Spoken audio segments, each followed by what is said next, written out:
Welcome to MKSS உலகம். இன்றைக்கி நம்ம என்ன பார்க்க போகிறோன்னா, வீட்டில் இட்லி தோசை மாவு தீந்துருச்சுன்னா டக்குன்னு ஒரு தோசை ரொம்ப டேஸ்ட்டாக எப்படி செய்யலான்னு பார்க்கலாம். அதுக்கு ஒரு மிக்ஸி ஜார் எடுத்துக்கோங்க. அதில் 1 கப்பு அரிசி மாவு சேர்த்துக்கோங்க. அதே கப்லையே ஒரு 1/2 கப்பு ரவை சேர்த்துக்கோங்க. வறுத்த ரவை, வறுக்காத ரவை எது வேணாலும் சேர்த்துக்கோங்க. ஒரு 2 மீடியம் சைஸ் தக்காளி பொடியாக கட் பண்ணிவிட்டு சேர்த்துக்கோங்க. இதில் ஒரு 2 ஸ்பூன் மிளகாத்தூள் சேர்த்துக்கோங்க.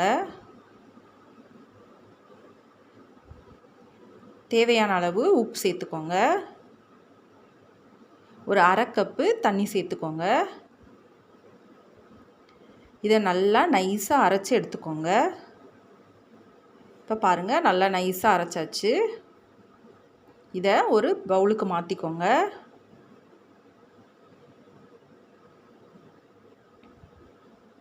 இதில் இன்னும் கொஞ்சம் ஒரு கப் அளவுக்கு தண்ணி சேர்த்துக்கோங்க. இதில் பொடியாக கட் பண்ணி வச்சுருக்க மல்லித்தலை, கருவேப்பிலை சேர்த்துக்கோங்க.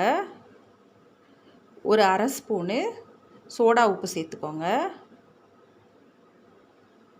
நான் இன்னும் கொஞ்சம் தண்ணி சேர்த்துக்கிறேன். இதை நல்லா கலந்துக்கோங்க.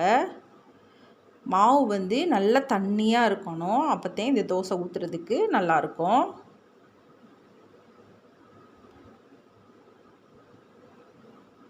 இப்போ பாருங்கள், மாவு எவ்வளோ தண்ணியாக இருக்குன்னு.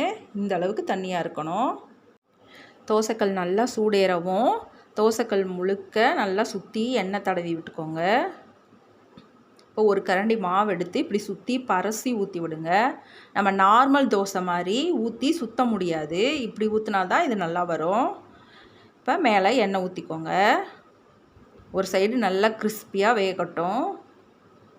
இப்போ பார்த்தாலே உங்களுக்கு தெரியும், நல்லா கிறிஸ்பியாக வெந்திருக்கு. நம்ம இதை திருப்பி போட்டுக்கலாம். பாருங்கள், தோசை எவ்வளோ கிறிஸ்பியாக இருக்குன்னு.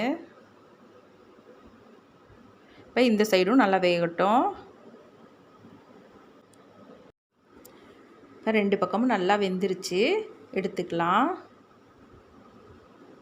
நான் இன்னொரு தோசையும் ஊற்றி காமிக்கிறேன். நல்லா எண்ணெய் தடவிக்கோங்க. மாவு நல்லா கலந்து விட்டுக்கோங்க. ஒரு கரண்டி எடுத்து சுற்றி ஊற்றி நடுவில் கொண்டு வாங்க.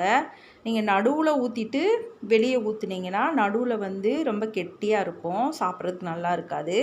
இந்த மாதிரி ஊற்றுனீங்கன்னாதே நல்லா கிறிஸ்பியாக இருக்கும். இப்போ மேலே எண்ணெய் ஊற்றிக்கோங்க. இப்போ இந்த பக்கம் வெந்துருச்சு, நம்ம திருப்பி போட்டுக்கலாம். மாவு ஒவ்வொரு தடவையும் கலந்து விட்டு நீங்கள் தோசை ஊற்றுனீங்கன்னா எல்லா தோசையிலையும் நம்ம போட்ட கருவேப்பிலை, மல்லித்தலையெல்லாம் வரும். இப்போ நம்ம எல்லா தோசையும் சுட்டு முடிச்சிட்டோம். இது இட்லி தோசை மாவு இல்லாட்டினா தான் சுடணும்னு இல்லை. உங்களுக்கு வித்தியாசமாக ஏதாவது தோசை சாப்பிட்ணுன்னு இருந்துச்சுன்னா நீங்கள் இந்த தோசையை 10 நிமிஷத்தில் ரெடி பண்ணிடலாம். இதுக்கு சைடிஷே தேவையில்லை, அப்படியே கூட சாப்பிட்லாம். அப்படி இல்லாட்டினா தேங்காய் சட்னி வச்சு சாப்பிட்டிங்கன்னா ரொம்ப சூப்பராக இருக்கும். நீங்களும் இதே மாதிரி செஞ்சு சாப்பிட்டு பாருங்கள். நம்ம வீடியோ பிடிச்சிருந்துச்சின்னா வீடியோவுக்கு ஒரு லைக் பண்ணுங்கள், சப்ஸ்கிரைப் பண்ணி சப்போர்ட் பண்ணுங்கள். அடுத்த வீடியோவில் பார்க்கலாம். நன்றி.